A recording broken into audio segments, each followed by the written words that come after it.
Assalamualaikum warahmatullahi wabarakatuh. Halo teman-teman semua, kembali lagi di channel saya. Dan pada channel kali ini saya akan menjelaskan tentang nama-nama lain Al-Quran. Sebelumnya jangan lupa like dan subscribe ya. Nah, mula-mula mari kita mengenal dan memahami apa sih itu Al-Quran? Nah, berikut adalah beberapa pendapat dari para ulama mengenai Al-Quran. Menurut ahli Yani dan segolong ulama lain, kata Al-Quran adalah bentuk masdar dari kata kerja atau fi'il yang artinya membaca.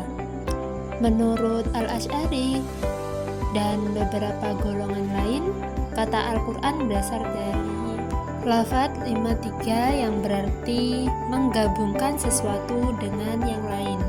Sedangkan Syekh Muhammad Abduh mendefinisikan Al-Quran dengan pengertian sebagai berikut. Kitab Al-Quran adalah bacaan yang tertulis dalam mushaf-mushaf yang terpelihara di dalam dada orang yang menjaganya dengan menghafalnya, yakni orang-orang Islam. Dari beberapa pendapat di atas dapat disimpulkan beberapa unsur dalam pengertian Al-Quran sebagai berikut. Yang pertama, Al-Quran adalah firman atau kalam Allah Subhanahu wa Ta'ala. Yang kedua, Al-Quran terdiri dari lafaz berbahasa Arab. Yang ketiga, Al-Quran diturunkan kepada Nabi Muhammad SAW. Yang keempat, Al-Quran merupakan kitab Allah Subhanahu wa Ta'ala yang mengandung mukjizat bagi Nabi Muhammad SAW yang diturunkan dengan perantara malaikat Jibril. Yang kelima, Al-Quran disampaikan dengan cara mutawatir atau berkesinambungan. Yang keenam, Al-Quran merupakan bacaan mulia dan membacanya merupakan ibadah. Yang ketujuh, Al-Quran ditulis dalam mushaf-mushaf yang diawali dengan surah Al-Fatihah dan diakhiri dengan surah An-Nas. Nah, kita sudah memahami tentang Al-Quran. Selanjutnya adalah nama-nama Al-Quran. Ternyata nama-nama Al-Quran bukanlah satu-satunya nama yang diberikan Allah Subhanahu wa Ta'ala terhadap kitab suci yang diturunkannya kepada Nabi Muhammad SAW. Menurut As-Suyuti dalam kitab Al-Itqan fi Ulum, Al-Quran menyebutkan bahwa Al-Quran mempunyai 55 nama. Bahkan dalam ensiklopedia Islam untuk pelajar disebutkan ada 78 nama-nama bagi kitab suci Al-Quran. Namun jika diperhatikan dan dicermati lebih lanjut berdasarkan ayat-ayat Al-Quran secara redaksional, maka akan didapatkan beberapa nama saja. Yang lain bukanlah nama, melainkan hanya sifat, fungsi atau indikator Al-Quran tersebut.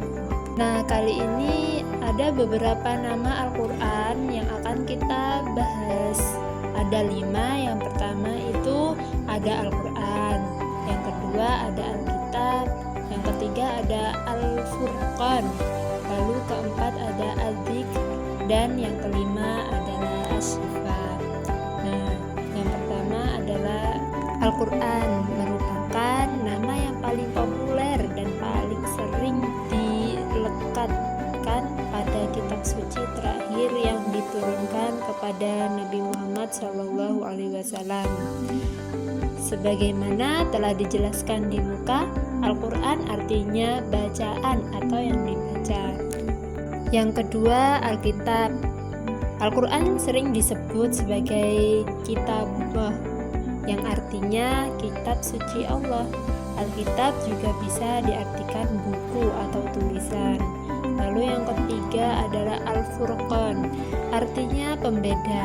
Maksudnya yang membedakan antara yang hak dan yang batil. Yang keempat yaitu al-dzikr, yaitu memberi peringatan, maksudnya yang memberi peringatan kepada manusia. Lalu yang terakhir adalah asyifa, yang artinya adalah penyembuhan atau bisa dimaknai sebagai obat. Itulah tadi 5 nama-nama lain dari Al-Quran. Semoga pembahasan hari ini bisa bermanfaat bagi kita semua. Terima kasih dan sampai jumpa kembali. Tetap semangat dan jangan lupa berdoa. Akhirul kalam. Wassalamualaikum warahmatullahi wabarakatuh.